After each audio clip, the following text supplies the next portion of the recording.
So my father's a refugee from the Gaza Strip, which means that he has a Gaza ID. And my mom is originally from the West Bank, so she has a West Bank ID. And the two met in the 1980s in Research University as students. And then they found love and they got married. And then when my mother was heavily pregnant with me, the second child, they moved to the UK so my dad could finish his master's and PhD. And then from then on, we attained the British citizenship.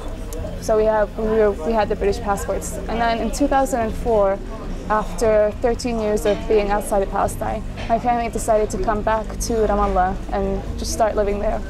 So we came, and for the first 5 years, we were living on our British passports on 1 year renewable visas, 1 year renewable visas, which because as my dad's a journalist, he could easily get that visa, to renew just 1 year as opposed to 3 months.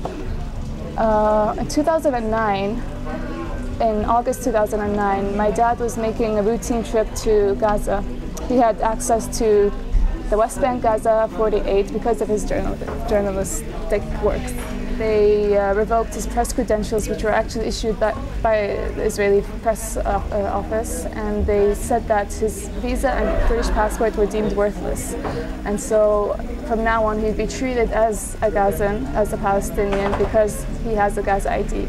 So they arrested him at the checkpoint, and they threw him, to the other side of which is Gaza.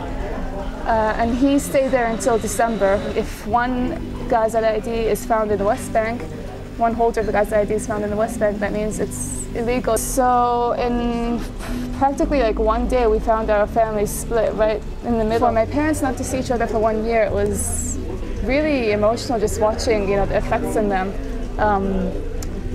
My mother, she lost a lot of weight, and then she signed up for the gym to kind of get out of her system. And my dad, he'd send me text messages at the most random hours of the days, which for me, I knew that he wasn't able to sleep. So for example, if I wake up and I see a text message from him at 4 a.m., I knew that he was just lying awake thinking, okay, I had my family with me, I had a job, I had a house, and then overnight that just completely changed.